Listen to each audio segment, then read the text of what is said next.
The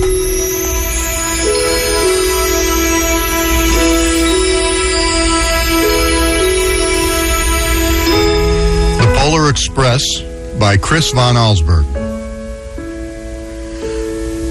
On Christmas Eve, many years ago, I lay quietly in my bed. I did not rustle the sheets. I breathed slowly and silently. I was listening for a sound a friend had told me I'd never hear. The ringing bells of Santa's sleigh. There is no Santa, my friend had insisted, but I knew he was wrong. Late that night, I did hear sounds, but not of ringing bells. From outside came the sound of hissing steam and squeaking metal. I looked through my window and saw a train standing perfectly still in front of my house. It was wrapped in an apron of steam. Snowflakes fell lightly around it. A conductor stood at the open door of one of the cars. He took a large pocket watch from his vest, then looked up at my window. I put on my slippers and robe. I tiptoed downstairs and out the door. "All aboard!" the conductor cried out. I ran up to him. "Well," he said, "are you coming?" "Where?" I asked. "Why, to the North Pole, of course," was his answer. "This is the Polar Express." I took his outstretched hand, and he pulled me aboard. The train was filled with other children, all in their pajamas and nightgowns. We sang Christmas carols and ate candies with nougat centers as white as snow. We drank hot cocoa as thick and rich as melted chocolate bars. Outside, the lights of towns and villages flickered in the distance as the Polar Express raced northward. Soon, there were no more lights to be seen. We traveled through cold, dark forests where lean wolves roamed and white-tailed rabbits hid from our train as it thundered through the quiet wilderness. We climbed mountains so high, it seemed as if we would scrape the moon. But the Polar Express never slowed down. Faster and faster we ran along, rolling over peaks and through valleys like a car on a roller coaster. The mountains turned into hills, the hills to snow-covered plains. We crossed a barren desert of ice, the Great Polar Ice Cap. Lights appeared in the distance. They looked like the lights of a strange ocean liner sailing on a frozen sea. "There," said the conductor, "is the North Pole."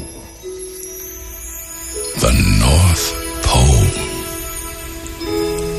It was a huge city, standing alone at the top of the world, filled with factories where every Christmas toy was made. At first we saw no elves. They're gathering in the center of the city, the conductor told us. That's where Santa will give the first gift of Christmas. Who receives the first gift? We all asked. The conductor answered, "He will choose one of you." "Look," shouted one of the children. "The elves."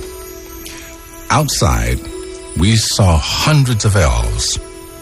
As our train grew closer to the center of the North Pole, we slowed to a crawl, so crowded were the streets with Santa's helpers.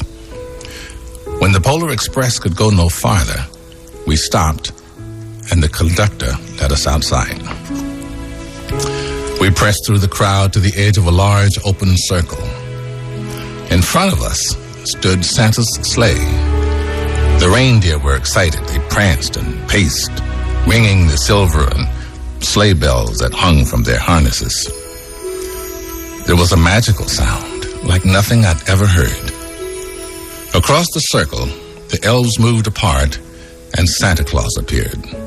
The elves cheered wildly. He marched over to us, and pointing to me, he said, "Let's have this fellow here." He jumped into his sleigh. The conductor handed me up. I sat on Santa's knee and he asked, "Now, what would you like for Christmas?" I knew that I could have any gift I could imagine. But the thing I wanted most for Christmas was not inside Santa's giant bag. What I wanted more than anything was one silver bell from Santa's sleigh. When I asked, Santa smiled. Then he gave me a hug and told an elf to cut a bell from the reindeer's harness. The elf tossed it up to Santa.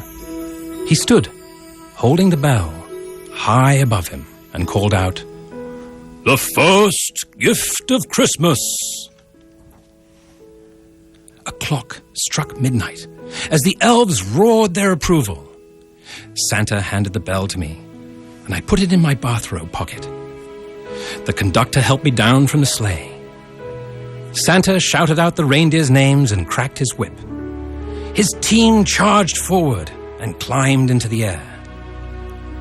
Santa circled above us and then disappeared into the cold, dark, polar sky.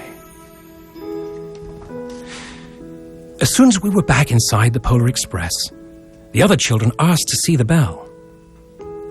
I reached into my pocket, but the only thing I felt was a hole. I had lost the silver bell from Santa Claus's sleigh. "Let's hurry outside and look for it," one of the children said.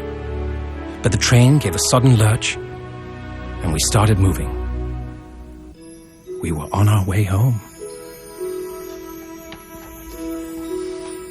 It broke my heart to lose the bell.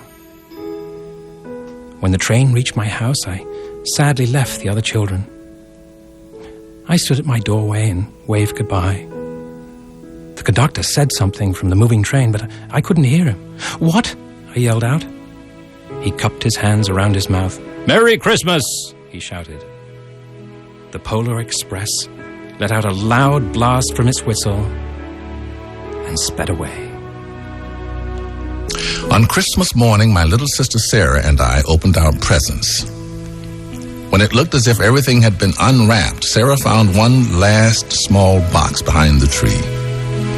It had my name on it. Inside was the silver bell. But there was a note. "Found this on the seat of my sleigh. Fix that hole in your pocket. Signed, Mr. C." I shook the bell. It made the most beautiful sound my sister and I had ever heard. But my mother said, "Oh, that's too bad." "Yes," said my father. "It's broken." When I'd shaken the bell, my parents had not heard a sound. At one time, most of my friends could hear the bell, but as years passed, it fell silent for all of them. Even Sarah found one Christmas that she could no longer hear its sweet sound. Though I've grown old, the bell still rings for me, as it does for all who truly believe.